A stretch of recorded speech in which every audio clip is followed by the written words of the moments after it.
buy the song. At this time, your television and music career both taking off. Yeah. What was your schedule like?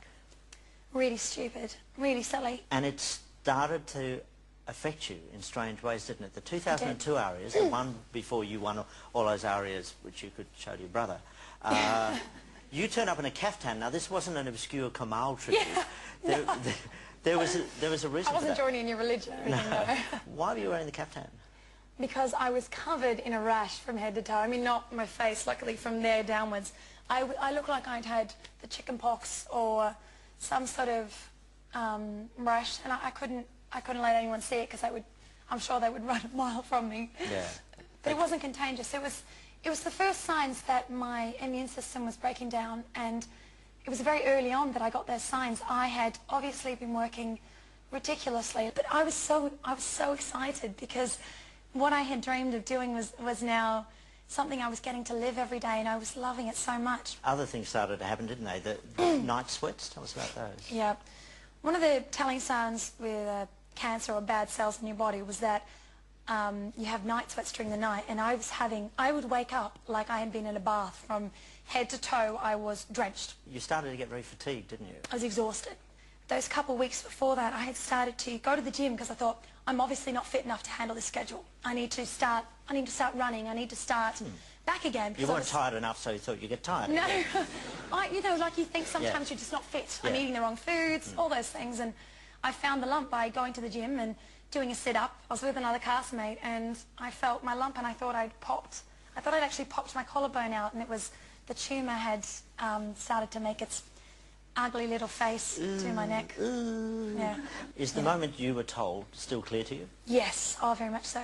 Very much so. Like, you know, it was really. I was 18 years old. I was petrified. It wasn't a joke. And when I hear people saying, you know, oh, she just had a brush with cancer, it was a mild cancer, I go, oh, so I was about to swear, but it was shit. Like, it was, excuse me, but like, it was really hard. It wasn't, you know, your whole world turns upside down. My world turned from being planes, trains and automobiles to going to oncologists, hematologists, every single doctor you could imagine, my nurses. That was my world now.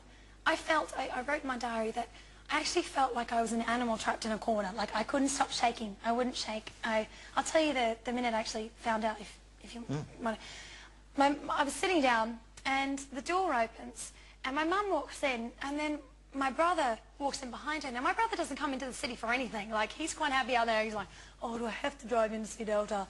You know, and when once I saw Trent, my stomach dropped, because I kind of could see, obviously, when you see you filming, you can see their faces. I said, what's wrong, what's going on? And I looked back, and Vince had tears going down his face. I said, what's going on? And they said, they think you have cancer. And I just stopped, and I just, you know, obviously, again, the shaking started, and I couldn't stop shaking. I just shook, and I just burst into tears, obviously, and I was petrified. And I got to the doctors, and I just bawled and bawled and bawled. I was like, oh my God, oh my God. But at the same time, I never ever have thought, why me? And I am not at all a victim at all. I never look at myself like that. People might have started to see things, and I thought, no, I'm different to that. That's not how I am. During it, I was trying the best I could to be a bit of a bull and look after my, you know, health, but physically it was very, very hard. What are your sense memories of this time? For instance, the oncology ward and chemo, things like that. Oh, I remember the first time I walked into the oncology unit, and I noticed, you know, there was no one else that was 18 in there, and there was no kids in there either. So I kind of felt, you know, I know there was so much support, and I'm forever thankful to people, because people were really lovely to me. I thought I must have been a good kid, because I had a lot of really lovely letters and flowers. But there's nothing. I kept checking I was there, because there were so many flowers. I thought, oh my God, I'm still here, right? And of course you lose all your hair, which is very much a part of your identity. How did you deal with that? I didn't care about the hair thing. It didn't bother me. It only mattered to me when I started to come back into the world and I had short, spiky hair, or for the fact that I started to say, I'm 18 and I have a comb over. I've got barely any hair, and I'm starting to have little wisps, you know. That was the only parts. I would make a joke of it. Like, I had a lot of, you know, there's some really funny moments. I mean... What made you laugh?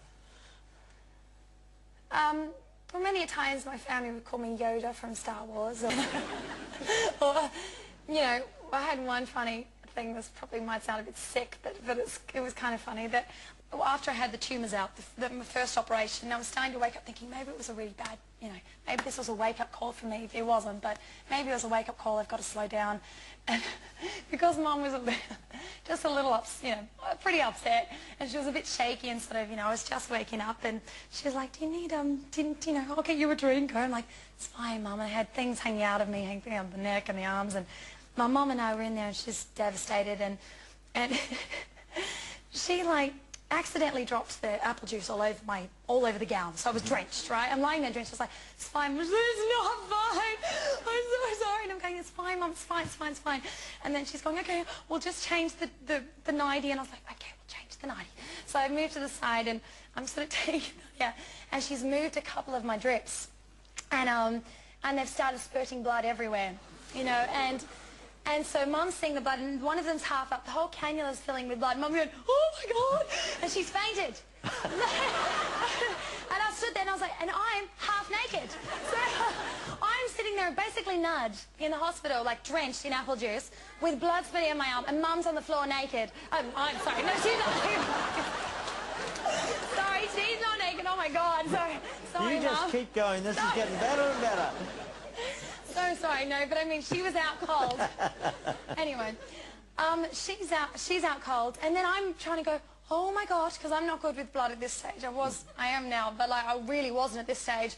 I'm going, okay, all right. So there's no one in the room. All right, what do I do? So I sort of like was buzzing the call button, and I'm sort of covering up and like, hi, we've had a bit of an accident here. Would you mind helping my mum and putting the drip back in, please? I can't handle the blood anymore.